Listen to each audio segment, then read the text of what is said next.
Hey, hello everyone. Welcome to part 2 of my dressage journey.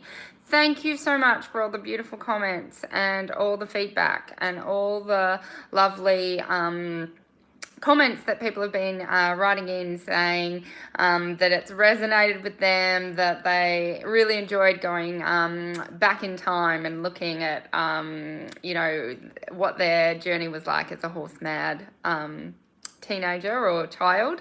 So love that, we all have this beautiful connection, and we may not have all read the same horse books, and we may not have all had the same journey with horses, but we all have this love for the horse, which I think is really beautiful, and I think it's really important that we always keep that. So hello to everyone saying hi. Yes, I'm going live today, so bear with me with my technology love. What's the topic of today? Well, this is part 2. So part 2 of my dressage journey was the transition from riding for fun, riding for just pure, I am blessed and excited to just be sitting on this horse's back, and I'm just going to ride, to the transition of going to pony club. So here I am, I've gone to pony club, and I don't know if you know this about me, but I'm slightly competitive. And Noriel, you are premiering a lot in these stories of my beginnings, because I don't think Noriel felt it, because Noriel's this gorgeous, put together, centered, gorgeous, amazing woman, or girl at this time. But I was very competitive with Noriel. So we went to pony club, and then the first day you go to pony club, you get graded. And I'm like, oh, what's my grade going to be? It better be a good grade. I want a good grade. So remember, I had Tyson. So Tyson was my little Arab cross pony that we bought from the trading post, and now I'm taking me and Tyson to pony club. So we're at pony club, and I'm like, I hope I get put in the right grade. I hope I'm good. I hope Noriel doesn't get in a grade higher than me. All these kinds of thoughts are running through my head, and then we get graded, and we're graded.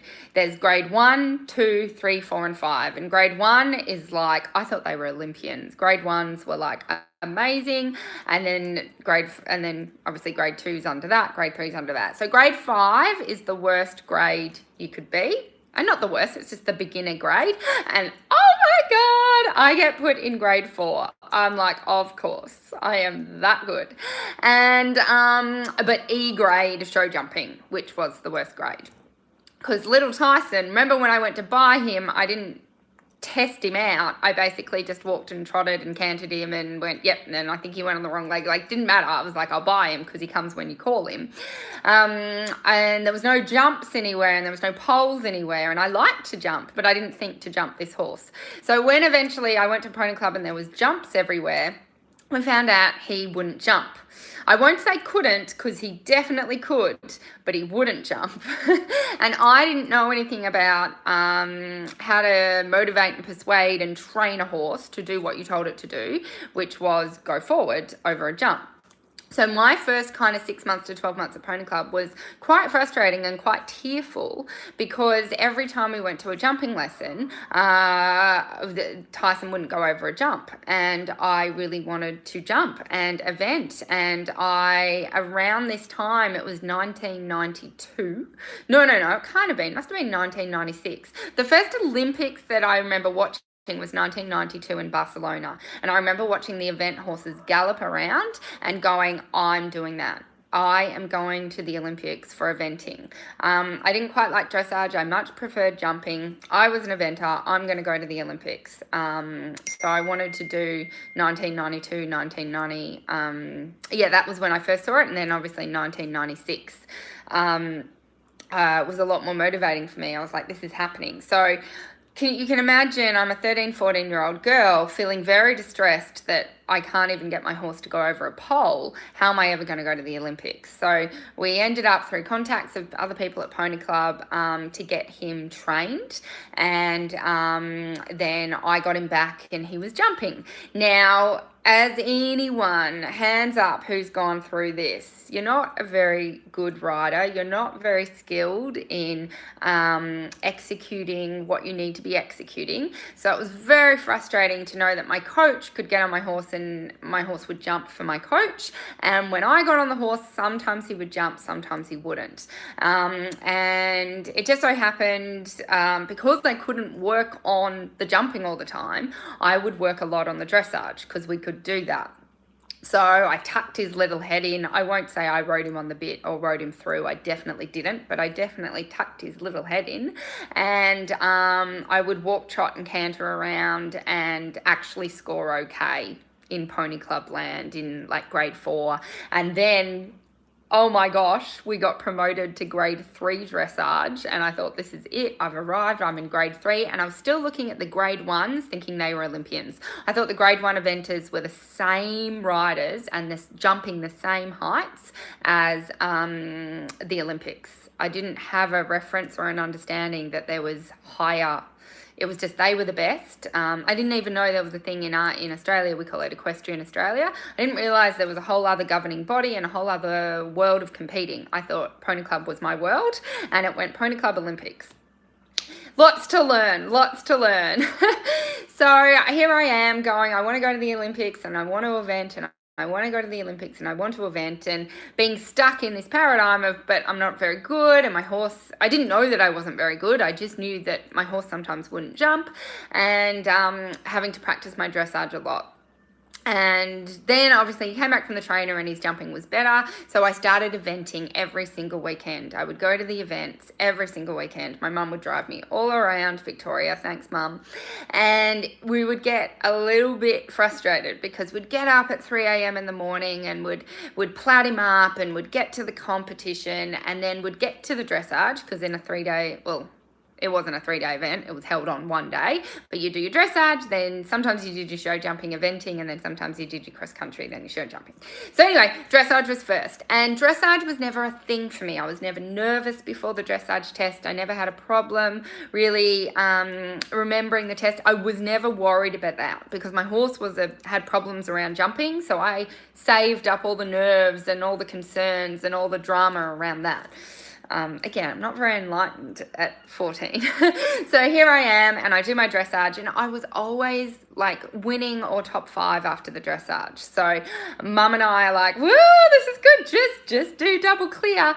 And my horse is pretty good. I normally would go clear in the eventing, but he had a thing about coloured poles. He had a thing about the show jumps, and so many times I would be winning after the dressage, gone clear cross country, got into the show jumping, 3 refusals at the first fence, eliminated, I'm out.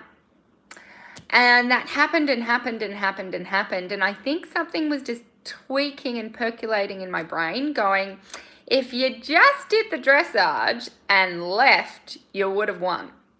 So there was a lot to it now when I think back of me being only a dressage rider now. There was an understanding of, I'm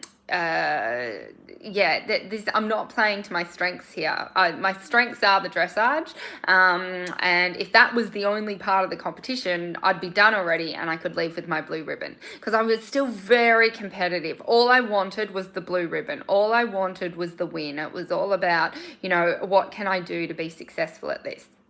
So, it was very mixed results. Occasionally, I'd just somehow get around the show jumping clear and be able to bring something home, but many times it wasn't. And then also, we were trying everything. I got a little bit into the show ring.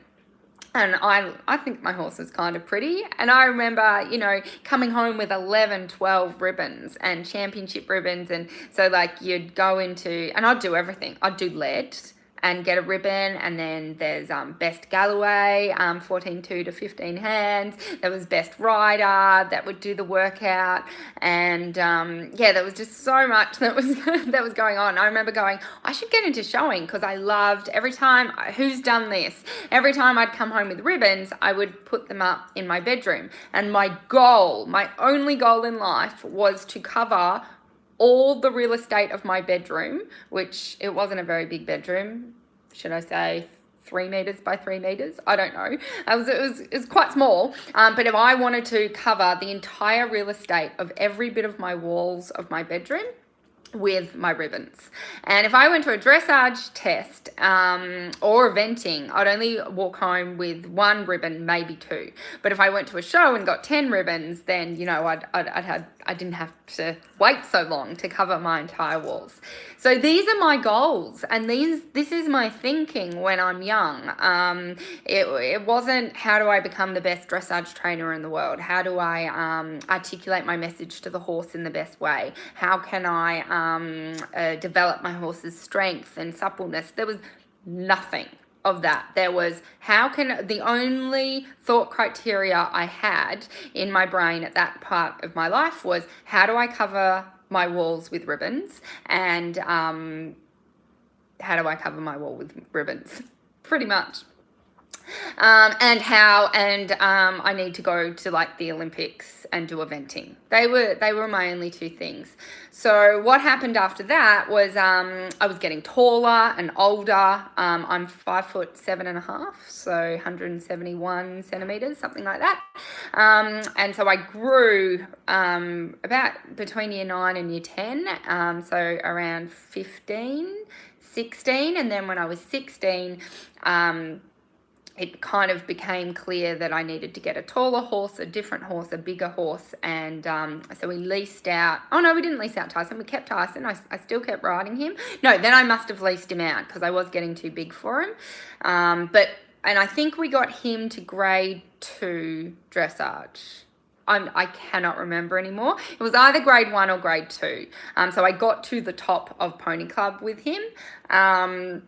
But, you know, I didn't really care so much. He was not getting me to where I needed to go. I was still so naive and so young in my thinking, going, you know, I'm the best rider in the world. Where's the horse that's going to take me to the Olympics? So Tyson wasn't going to do it. So we ended up getting a thoroughbred, off-the-track thoroughbred. Big black. I was going to say, can you guess what color? It had to be my dream horse. He was black. He was beautiful. He had one white sock, one white perfect star, 16.2, 16.3, big, not a really fine thoroughbred, a real bulky big one, and I was in love. They called him Blackie, and I was like, I don't know what my thinking was. I was like, I don't like the name Blackie. I'll call him Raven. I don't think Raven's any nicer than Blackie, but back then I did. His name will be Raven. And me and Raven were all about, we're going to the Olympics. And I remember feeling so proud when I got to take Raven to Pony Club and got to take him off the float and be like, this is my black horse. And you will all probably look at me and go, you still do that. You take out your black Frisian and go, this is my black horse. Yeah, I do. I really like black horses. Yeah, he was my dream horse. And it was all about, okay, how do we get to grade 1 as fast as possible?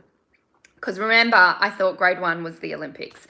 So we got, I think, put into grade 3 to begin with. And it was like, okay, how can I as quickly as possible and as fast as possible get to grade 1 with him? And what happened so we had about, and around this time, so I got him at around year 11. Yep, year 11, I turned 16, yep. So I'm 16, I'm in year 11 at high school, and in Australia, year 12 is your big year. It's your final year, that's when you're meant to be studying and all that kind of stuff. So I was aware that I knew my parents were going to be, you know how parents are, you're not going to be able to compete because you're going to do year 12 next year. So I had in my head at that time, a lot of big decisions to make and a lot of big things of what to do. But what happened was the decision was kind of made for me. Raven got injured. So he got injured in a paddock accident and I couldn't ride him for quite a bit of time. And I was going into year 12. So I had to try and decide, you know, what I was going to do there. So there was kind of a bit of a time off. And anyway, when he came back into work, he had some degeneration from racing and all that kind of stuff. And it was said he shouldn't jump. He won't be sound if you keep jumping him, but you have a chance to keep him sound if you just do dressage. So again, here is the universe saying to me, you can't go ahead with your jumping career. And at that time, my gorgeous mother, who was only being the best mum in the world, was like going, you know, you can kill your horse, Natasha, if you jump it. If you're out on the cross country and you are galloping around and your horse, you know, makes a mistake on the jump, it could die. And she said that because she wanted me to go into dressage. She was saying the horse could die, but really I could die. And she didn't want me to die. She didn't want me galloping around because she knew, again, I'm quite competitive. I could get into trouble out there. Whereas if I was just getting competitive about how good I could do a canter circle, I couldn't hurt myself doing that. So she was really pushing, just do the dressage thing, just do the dressage thing. Then my horse was saying it can only do the dressage thing. And that was also when I started actually understanding there was an equestrian in Australia and there was other levels than grade 1. And that grade 1 pony club was like the babyest level of EA, and that there's 1-star and 2-star and 3-star and 4-star. And when I started seeing the jumps, you can't even see my hands, how far away you have to be for those jumps. I went, oh, yeah, jumping's not for me. Especially because I saw on the cross country, I would feel that adrenaline hit and that nervousness, and I just didn't enjoy it. I wouldn't say it was nervousness that I couldn't cope with, but it was just that real adrenaline, and I just went, I don't like this. I come into the dressage and I feel really calm and I feel really easy. I find it easy. I don't struggle with it. Let's just do that. Then I started learning more about dressage, realising I didn't know much and that it was a huge struggle. But anyway, by then the decision was made. I was not ever going to be an eventer. I was going to be a dressage rider. And now I needed to get serious about dressage riding. So then I went, fine, if I'm not going to go to the Olympics for eventing, I still want to go to the Olympics, so I'm going to become an Olympic dressage rider. So then I kind of sought out a coach who could help me with that, and I started competing EA, which again was where everything shifted.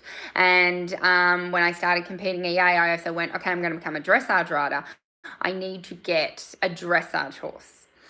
Now, I don't know what comes to mind when you say to yourself, I need a dressage horse. It was 1999, and Natasha says, I need a dressage horse because I'm serious about this dressage. I was still riding Raven, but I was like, I need 2 because I just finished year 12. So I finished year 12. I've got time on my hands. On a personal side, I was studying nutrition, dietetics, and health sciences at uni.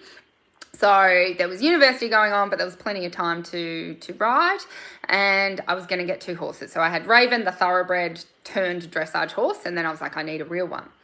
And this is where it was a huge defining moment when I was looking back then it was we'd moved from the trading post to horse deals, and in the very back of horse deals was a horse that was a Frisian cross, and they called it a Frisian warm blood cross thoroughbred.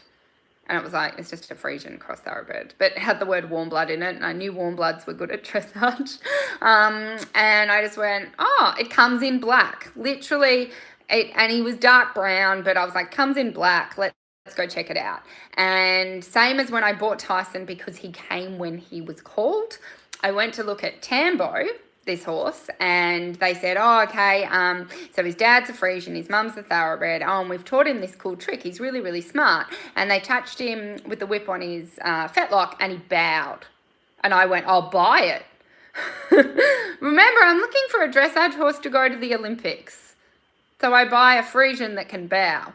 I'm not mature in my thinking and understanding of how I should, if I want a successful result, what equals success? I literally just was buying on, that's cool, I'll buy it. I just thought it was the coolest, bestest thing ever.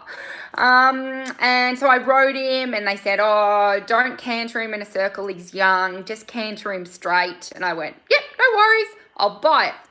So I took home a Frisian cross thoroughbred that was meant to be my dressage horse to go to the Olympics on. I thought there was nothing wrong with that thinking, nothing wrong with that strategy. And so I had Raven and Tambo, and off I was to go into the world of EA and start at the very bottom. So the very lowest level of EA was preliminary level, And that's where we're at. So I think that's a good place to stop. And then part 3, I will start sharing my EA journey, which is really the journey from prelim basics all the way to Grand Prix. So looking forward to sharing that with you. I wanted to go live because I just wanted to see if there's any questions. So let me just, and feel free, share a comment, share a question so I can hang out with you guys and see. Tanya from NC. Is that, I don't know which part of the world that is. Just started lunging Ben, got the go-ahead from the farrier, upped his feed, did the first day of lunging today, going to start jumping him over handmade tyres and poles. Excellent, love it. Beautiful, beautiful. Oh, Rachel has joined. I believe I knew you from Pony Club, Rachel. I love it. I like black horses too, Deborah. Bring it. Cool. Okay. Don't ever fall and hurt your tailbone. Good advice, Tree Law. At this point, you needed a dressage trainer to go with you and pick options. Yes. I did have a dressage coach, but pretty much it bowed. I'll buy it. You can't really argue against that. Cool. So is there any questions? I'm happy to hang out. I'm in the house right now. I've got all my blankets. I'm very cozy and very comfortable. So I'm happy to hang out with you guys and help you with anything you need. Also, for those that are wondering, yes, now is the best time to invest in Dressage Mastery Academy. If you go to dressagemastery.com/Tash, you can take advantage of my special birthday offer, which is Dressage Mastery plus Competition Mastery plus Goal Mastery plus a holiday. So go check that out if you are interested in learning more about dressage.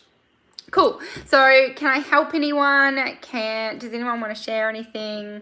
Talk about their journey? And like I said, I love looking back and just seeing the universe nudge me. Like, there's a reason I had a horse that didn't jump. There's a reason my next horse, then, no, you can't jump it. There's a reason I liked black horses. There's a reason everything just unfolded. What did my parents think about the purchase? My mum was just in it as well. She was she had no idea. So she was like, if you like that it bows, I like that it bows. I was like, do you like him? She's like, yeah, sure. She's always been really supportive and really just, she likes the black ones too. So brilliant. Anything else I can help you with? I've just got a Frisian and oh my God, different ride for sure. Yep. Okay. I'm healing from an injury and just got back on my horse 2 days ago, trying to get over my fear of getting hurt again. It's tough. Thank you so much for sharing, Lissa. Absolutely. I think riding horses is a beautiful personal development tool. Like, I'm obsessed with personal development. I'm obsessed with success. And I'm a true believer that you only get what you can handle, and you actually get these bad things that happen are actually gifts. Now, I know that sounds rah-rah and motivational and positive. It's not that. It's just when I look back in my life and I look back at all the bad things that happened, wow, did they teach me something? And it's that knowledge that I then take into the future and into things that I've done later that I wouldn't have had the strength to do, wouldn't have had the courage to do, wouldn't have had the ability to do had it not been for my past teachings that helped me understand how to get through the next bad thing, if that makes sense. So you've had a fall. What did it teach you? What did it give you? If it was to be a gift, what was the gift in it? And yeah, sure, your brain wants to keep you safe. That's its job. So it's going to say, hey, just so you know, last time you did this activity, you weren't safe. I am ringing the alarm bell because you are doing the activity again. Remember, we have archaic brains in our brain. We have different parts of our brain, and there's a part of our brain that's like, like, I just got to keep you safe. I've got to keep you alive so we can keep the human race going along. So if you were, 1,000 years ago, you go and pat a saber-toothed tiger and it nearly scratches you to death and nearly kills you, then you go near the saber-toothed tiger again, it says, hey, get away! You nearly died last time, get away from that. And having fear in your riding is a little bit like that. Last time you did this activity, you got hurt. Therefore, don't do this activity. And you need to talk and communicate and love this part of your brain and help it understand that, yes, but also I did this activity 500 million other times and I didn't get hurt, if that's the reality. Or plenty of other people do this activity 500 million times and they don't get hurt. It's the same rationalization that people have, that cars can have accidents. Yes, they can. It doesn't mean that you shouldn't get back into the car.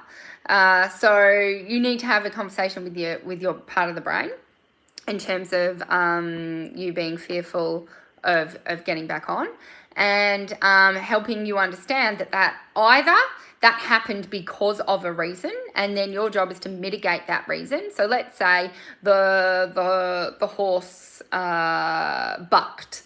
You need to know why it bucked. Did it buck because it saw blah, blah, blah? Did it buck because it's a little bit naughty? Did it bronk, or did it do a little pig root? And because it did a little pig root, are you still learning, and is your balance a little bit, do you need to work on your balance? So you need to get really, really clear on why it happened, and then how you mitigate those risks moving forward, and how you can fix those things and, resolve that.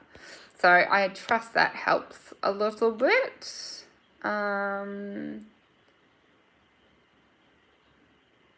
How's Tambo doing these days? Tambo is still around. I think he was born in 1993. So 2023, he'll be 30. So he's you're testing my maths. So if it's 2019, he's 26. So he's good. He's going grey, but he's happy, really furry. I don't have Raven. I kept him his whole life, and he passed away 2 years ago maybe, and he was born in 1990. So what would he have been? 2017, 27. Yeah. So come on.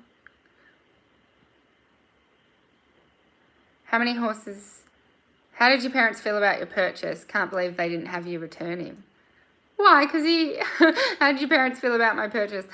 As I said, they did not understand me. They did not understand, especially like my father, he did not understand the obsession with the horses. And as long as it meant that I wasn't being crazy and doing other things, he was kind of okay with it. And Mum is ever supportive.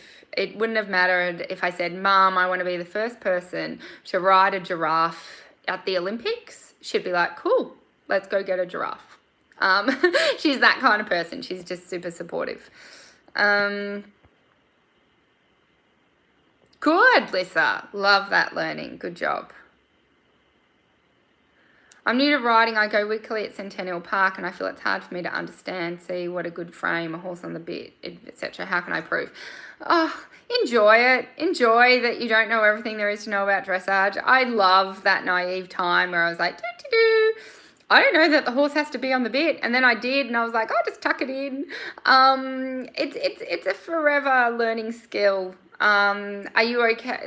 It's enjoy what you don't know and enjoy what you do. And if you really want to learn more, there's plenty of opportunities. You can go have your lessons. You can go check out, I think I have 1,000 free videos on YouTube. Go check that out. If you want more guidance and an actual system, go check out Dressage Mastery. But just enjoy it. That's the goal, I always think. Okay. I started riding 2 to 3 months ago, and I'm cantering, and your video really helps. Love it. Good job. Okay. I have a half Arab that likes to grab through the left side of the bit and pull me to the right. Yes, feels weird too. Any thoughts? Pushing forward, but wonder if it's a different bit using the French link. No, I mean, if they're pushing through on the left side, it means that there's an unevenness in the body, so you got to fix the body. That's tricky. I think of the rider that I used to be, when I'm telling this story, and if someone said fix the body, I'd be like, I got nothing. I got nothing that comes to mind when you say fix the body. But yes, horses are unbalanced. Horses can be stiff. Horses can be blocked. And our job is, especially as dressage riders, is to unblock and fix all that. That's next level stuff. That's tricky stuff. But the basics where I can distill it down to is if he's got a problem to the left, bend him to the right. Like, just do the opposite. Remember, that's a very big training thing that I learnt very early on, was just do the opposite. If the horse wants to go fast, make it go slow. If the horse wants to look to the left, make it look to the right. If the horse wants to put its quarters in, make its quarters go the other way. That's the basic that I can distill it down to. How do you motivate a friend who wants to give up riding? She's frustrated with her position, struggles to get canter, so she's almost at the point where she wants to give up.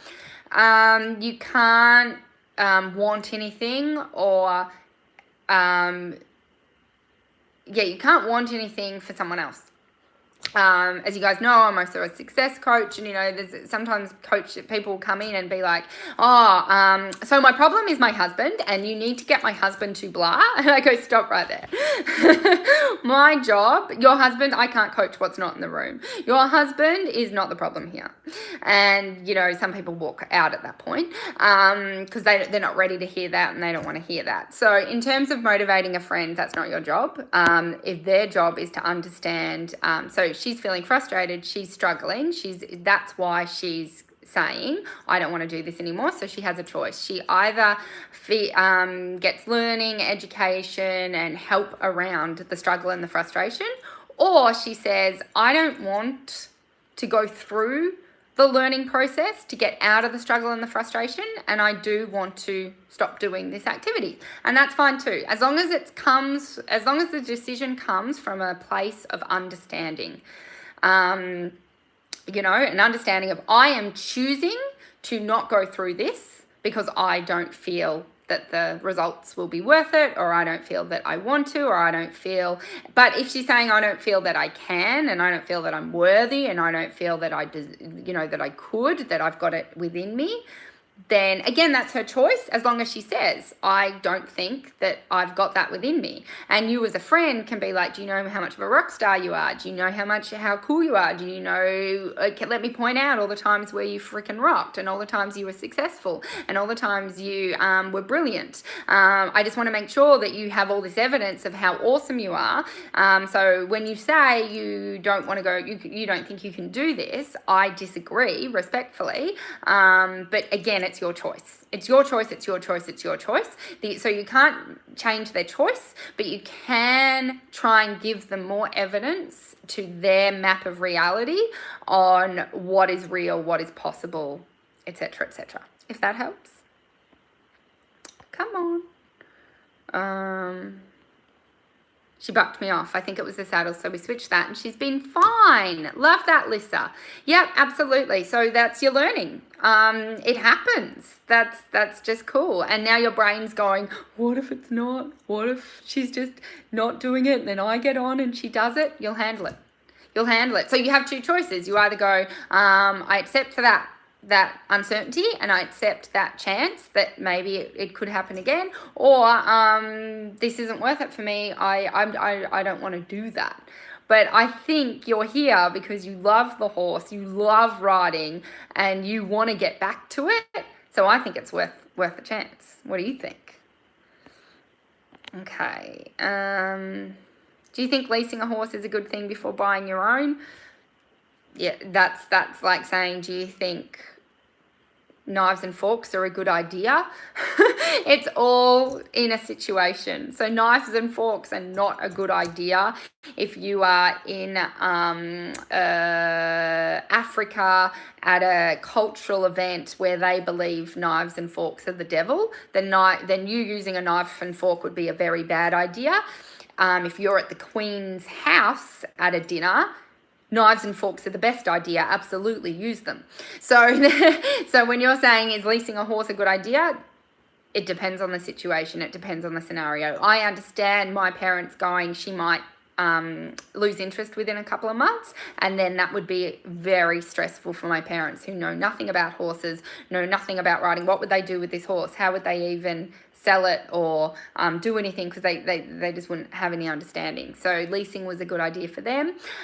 It wasn't a good idea for me because I definitely wasn't going to give up, and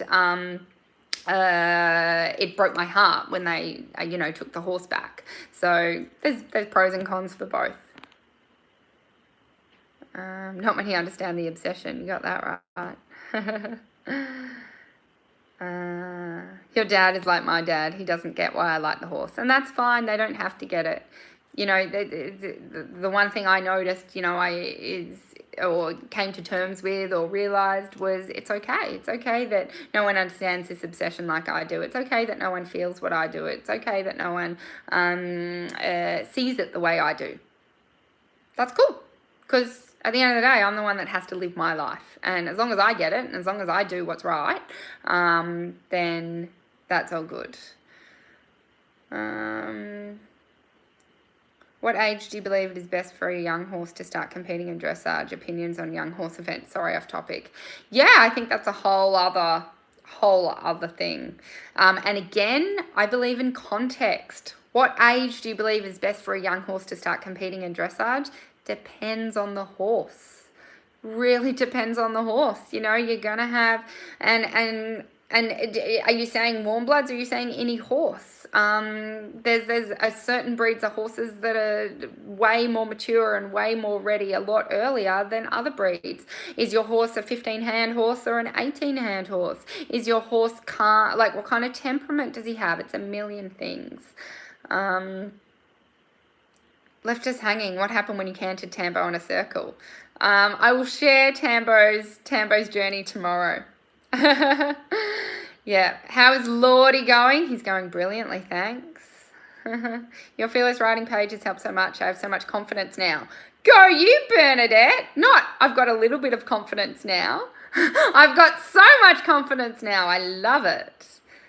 Oh, good. Watching from Queensland. Only started riding, but your mindset stuff is helping me so much. You're brilliant. I'm not a dressage rider. Can't even sit trot yet, but who knows what will happen down the track. Exactly, Natalie.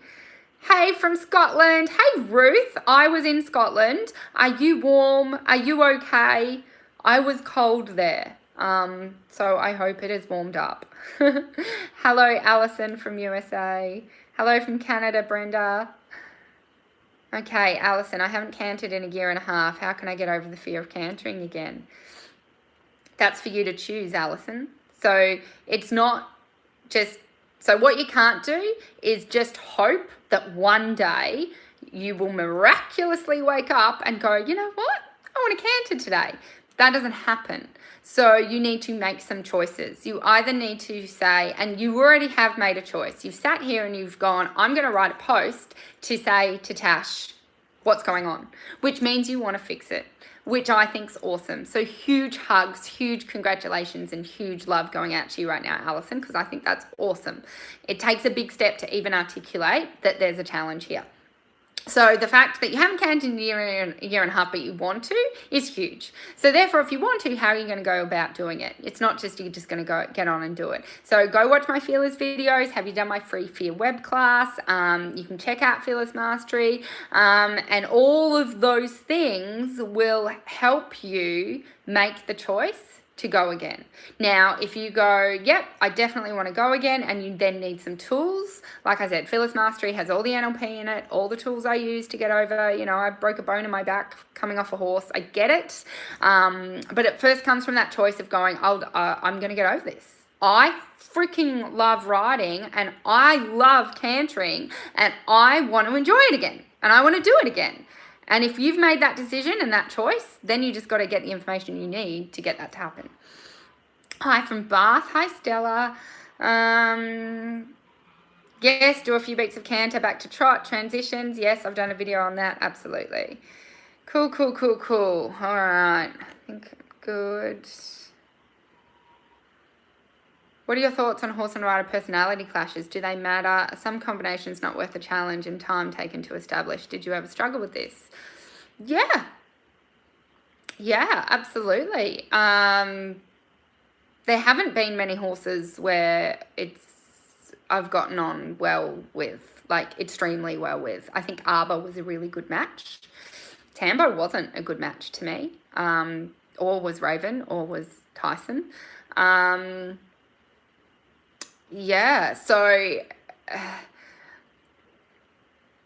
it depends where you are in your riding, and it depends what you want to do. When I started riding, I wanted a horse for life. I wanted a best friend, and I just wanted to have fun. And for that, Tyson was the best buy, and he was the right personality for me. When I changed the rules on that, changed my mind, and then said I wanted to become a competition rider, then changed everything, because then he wasn't the right match for me and all that kind of stuff. So to know the right horse for you, you really got to know what you want to do with it. You've really got to know.